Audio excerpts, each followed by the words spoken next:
Yang bila mimpi Nabi dengan syarat. Syaratnya sifat Nabi itu benar. Kalau dia kata dia mimpi Nabi tapi sifatnya tak benar, maknanya bukan macam tu, itu bukan Nabi. Mungkin perasaan dia, mungkin sangkaan dia, mungkin kata-kata dia. Kerana itu sahabat-sahabat Nabi seperti Ibn Abbas radhiyallahu anhuma, bila ada orang kata saya ni mimpi Rasulullah SAW, dia akan terus tanya, macam mana rupa Nabi? Macam mana sifat Nabi? Macam mana wajah Nabi? Macam mana? Bila dia bagi tahu betul, dia kata betul, kamu mimpi. Tapi kalau tak, maka tak.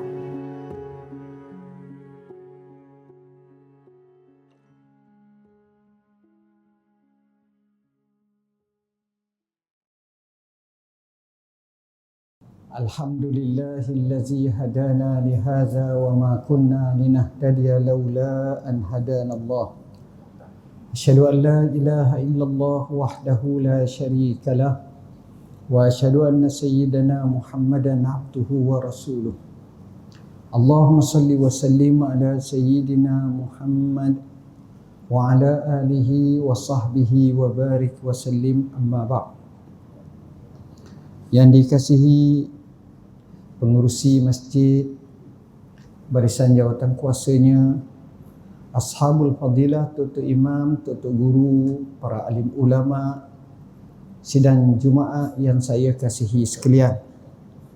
Tajuk tazkirah kita pada pagi ini menuju ke tengah hari adalah sebuah hadis Nabi SAW, hadis yang sahih yang diriwayatkan oleh Al-Imam Al-Bukhari rahimahullah, iaitu mimpi melihat Rasulullah sallallahu alaihi wasallam, di mana Al-Imam Al-Bukhari meriwayatkan pelbagai sirah ataupun lafaz yang menunjukkan tentang mimpi kepada baginda.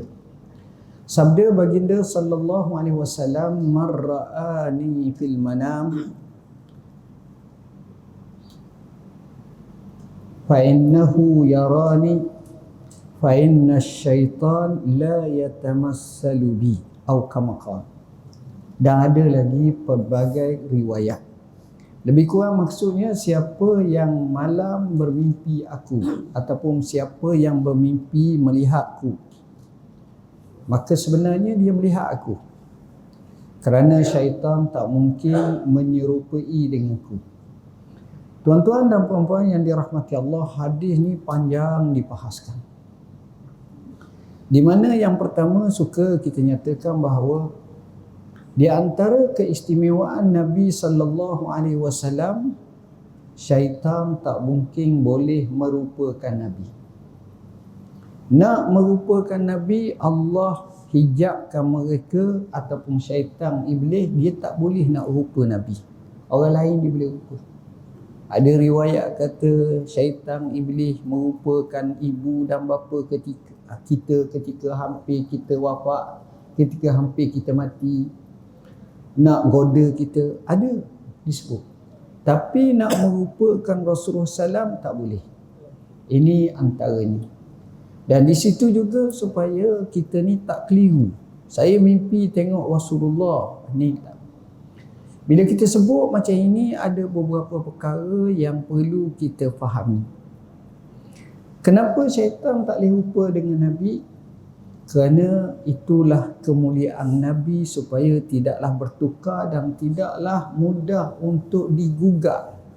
Kadang-kadang mereka semua mengaku mimpi Nabi, sedangkan Nabi bukan begitu. Mereka kata ke Nabi begini, tapi Nabi bukan begitu. Semuanya itu menggambarkan kepada kita bahawa Rasulullah ni Allah istimewakan. Kemudian bila mimpi Nabi dengan syarat. Syaratnya sifat Nabi itu benar. Kalau dia kata dia mimpi Nabi tapi sifatnya tak benar, maknanya bukan macam tu, itu bukan Nabi.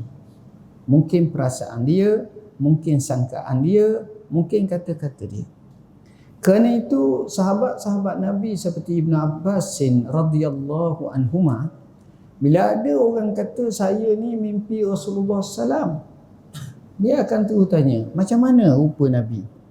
Macam mana sifat Nabi? Macam mana wajah Nabi? Macam mana? Bila dia bagi tahu betul, dia kata betul, kamu mimpi. Tapi kalau tak, maka tak.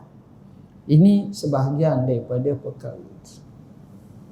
Keduanya, sebenarnya ia juga petanda-petanda yang baik. Petanda yang baik ialah mimpi Nabi ini bukan semua orang boleh. Sama ada mengembirakan kepada tuannya, sama ada mengkhabarkan sesuatu dan pelbagai lagi. Atau sebagai penyelesaian. Tapi dia bukan hukum.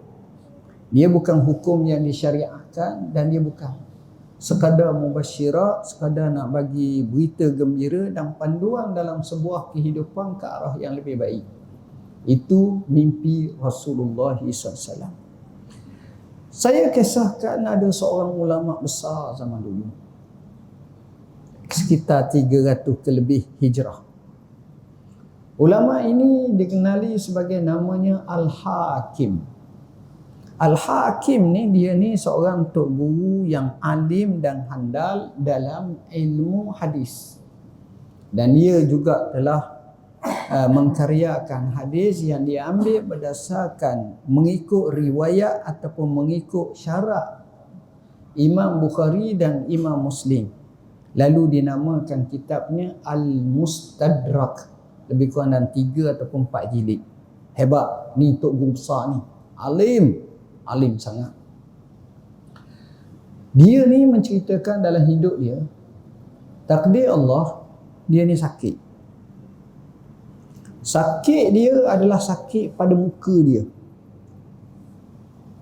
Muka dia ni sakit yang amat sangat dan macam teruk lah kena. Nak tahu apa benda teruk, sakit. Menyebabkan dia jadi sukar untuk bertemu orang, ialah satu malu. Dan kedua ialah aib lah, nampak lah sakit dia. Allah uji. Semoga Allah selamatkan kita semua.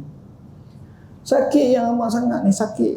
Dia pun susah hati. Mengajar juga tapi begitulah dalam keadaan tidak berapa mengajar. Kemudian dia tengok ada seorang tuan guru macam ahli tasawuf besar ataupun tok wali lah, orang baik, orang soleh. Yang juga orang ni, dia pun pergi kat orang ni, kata tuan guru, tolong doalah saya. Tu ni yang baik, soleh ni, doalah ya Allah, ya Allah, ya Allah. Mudah-mudahan Allah beri baik kat dia. Selepas beberapa ketika, seorang muridnya perempuan. Murid siapa? Murid tok guru Syekh Al-Hakim ni, pakar hadis ni, datang bertemu dengan Al-Hakim. Nangis. Dia cerita, dia kata, tuan guru, saya bermimpi bertemu Rasulullah sallallahu alaihi wasallam. Dan perihalkan tentang tuan guru berkenaan sakit pada muka, teruk. Tok guru ni pun jawab, Rasulullah jawab, kalau kamu nak selesaikan penyakit ni, antaranya adalah sedekah. Nabi bersabda, dawau mardakum bisadaqah. Rawatlah orang sakit kamu dengan cara bersedekah. Orang sakit, setengah sakit itu Allah makbulkan dengan dia infak, dia sedekah, Allah sembuhkan penyakit dia. Allah sihatkan dia. Allah bagi kekuatan dan kebaikan dalam hidup dia. Jadi Al-Hakim dengan ilmu yang banyak, dengan tok guru yang hebat ini, apa dia buat? Dia tengok di tempat simpang ataupun tempat orang ramai lalu lalang, dia beli satu tempayan air besar. Tempayan air ataupun bekas air lah, bekas air. Kemudian dia cari orang, dia upah, dia pergi bayar. Antara upah tersebut adalah suruh isi air. Air ni air yang sesuai untuk diminum. Kemudian dia carilah jenis cawan besi ke, ikat dengan rantai dekat pada situ supaya orang tak alik cawan tu. Jadi orang buka air, minum, lepas tu letaklah. Dia harap ni tuan-tuan tak macam kita ni bekas mulut orang cemar tau. Harap biasa je. Hamba pun selalu masa duduk di itu biasa, adat dia tak kisah. Kita tak boleh kena basuh dululah, kena ni dulu. Agak tak pakai letak. Kalau kecuali nampak kotor sangat tu lain lah. Tapi biasanya minum gitu ya. Jadi Al-Hakim dia perintah orang beli satu payang cantik besar, payang ni untuk isi air. Dan dia beli pula air tu. Dipanggil dalam bahasa kita ke air sabil. Fi sabilillah lah. Air tu maknanya orang tak panggil curi. Kalau kita kau curi tak, ni memang macam budaya Arab dulu biasa benda tu. Jadi dia pun buat. Orang bila dengar macam tu yang lalu lalang ni ambil minum. Hak ni mari minum, mari minum. Lepas tu isi pula air. Ada pula orang tengok kurang isi pula air, isi pula dia upah. Dengan izin Allah. Akhirnya dia sembuh. Sekejap je. Mukanya jauh lebih bersih, lebih cantik, lebih baik daripada sebelum tu. Kenapa tuan-tuan? Poinnya, bila orang tu sedekah, bila orang tu infak, orang akan tanya, ni siapa punya? Orang tu tunggu Al-Hakim. Allah, bagusnya, dia baiknya. Dia. Tuan-tuan, orang bagi kita duit. Dia bagi 10 riyal, dia bagi 100 riyal, dia bagi 1000 ringgit. Kita kata apa? Terima kasih banyak, jazakumullah. Semoga Allah beri urusan tuan mudah. Semoga lagi banyak panjang doanya. Tak? Hak bagi 2 riyal, doanya. Okey, terima kasih ya. Tu hak 2 riyal. Tapi kalau 2000 Bismillahirrahmanirrahim. Angkat tinggi tangan, doa pun lama, tunduk. Contoh. Apa yang dibuat? Maknanya berlaku doa daripada orang ramai ni. Jadi orang dalam ramai-ramai doa tu takkanlah tak ada orang baik seorang. Dalam doa-doa tu takkanlah tak ada ketika itu waktu dimustajabkan. Dalam doa-doa itu tak ada keikhlasan. Sudah tentu barang ada. Maka dengan izin Allah Subhanahu Wa Taala, hasil daripada dia doa macam itu, Tuhan tunjuk apa berlaku. Tuhan tunjuk apa berlaku. Kita tengok. Antara yang berlaku bila Allah SWT ni Allah sembuhkan penyakit. Asalnya mimpi Rasulullah sallallahu alaihi wasallam.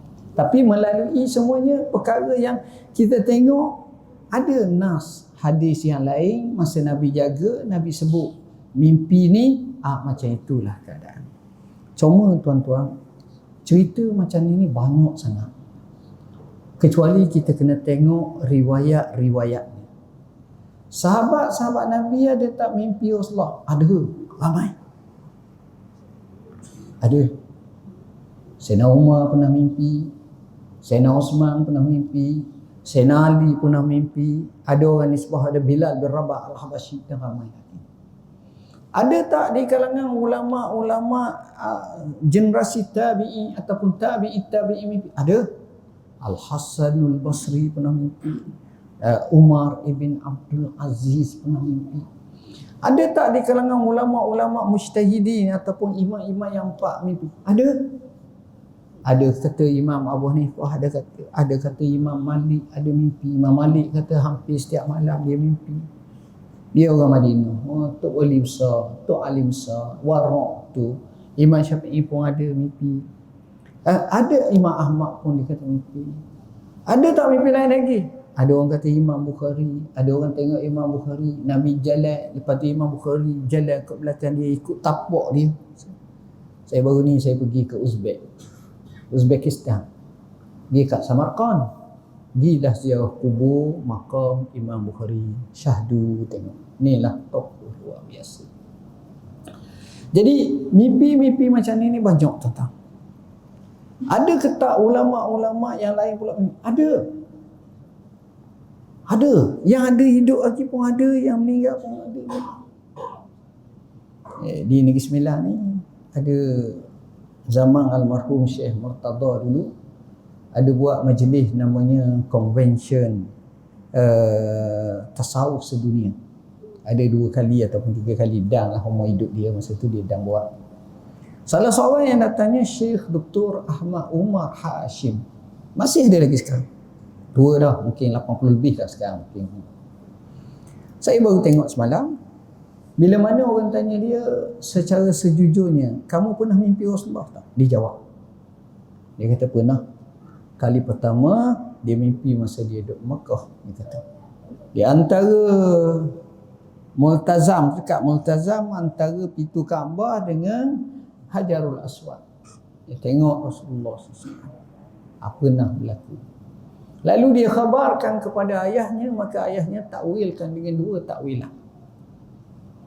Takwilan yang pertama, kalau tak silap, dengan maksud kamu ni akan boleh pergi Mekah buat haji. Masa tu dia kata dia masa tahun 4 ke tahun 3 gitu lah. Kuliah Usuluddin di Mesir, Azhar lah. Tuan-tuan bayangkan umur sekarang 80 lebih dah, maknanya cerita lama lah, cerita lama. Takwilan yang kedua kata dia, kamu ni akan menjadi tokoh dalam bidang hadis. Dia kata aku tak tahu lah. Tiba-tiba bila dia balik ke Mesir, namanya dipanggil oleh orang besar, dekan ke ataupun presiden Al-Azhar lah masa tu. Dia panggil apa ni, macam kita naik chancellor lah, Universiti Al-Azhar. Panggil dia sebutlah nama. Ataupun wakilnya panggil, offer dia untuk buat master dan PhD bidang hadis. Habiskan dok. Dan dia antara ulama hadis yang tersohor juga zaman mutaakhir ni, dan banyak sumbangan yang dia buat. Termasuk Sahih Bukhari dia cuba syarahkan kata silap dalam 16 jilid kata silap. Dan orang rajin masih ada lagi, dan banyak lagi kisah-kisah yang lain kalau saya nak kisahkannya. Insya-Allah tuan-tuan boleh layari dalam Al-Inarah apps kami. InsyaAllah petang ni kalau tak ada arah, kami akan masukkan dalam Al-Inarah cerita mereka yang pernah mimpi Nabi, macam mana takwilangnya, macam mana tafsirnya, macam mana hadisnya, macam mana keduduk perkara sebenarnya. Ada sumber-sumber rujukan. Lebih kurang dalam 20 helai ataupun bolehlah nak baca. Nak jadi modal ceramah ke, nak faham hakikat sebenar ke, kita belum settle lagi, sikit saja lagi, dan perkara itu seolah-olah hampir masak dah, hampir selesai dah insya-Allah. Sekadar itu yang dapat saya sampaikan, mudah-mudahan memberi manfaat kepada kita semua. Qul qawli hadza wa astaghfirullahal azim li wa lakum. Masuk waktu ku apa dah? Seminit okey dah tu. Bismillahirrahmanirrahim. Allahumma faqihna fid din, ilmu ta'wil. Allahumma ja'alna minal ladzina yastami'una qawla fayattabi'una ahsanah. Allahumma rabbana hab lana min azwajina wa dhurriyyatina qurrata a'yun waj'alna lil muttaqina imama. Wa sallallahu ala sayyidina Muhammadin wa ala alihi wasallam. Wassalamu alaikum warahmatullahi wabarakatuh.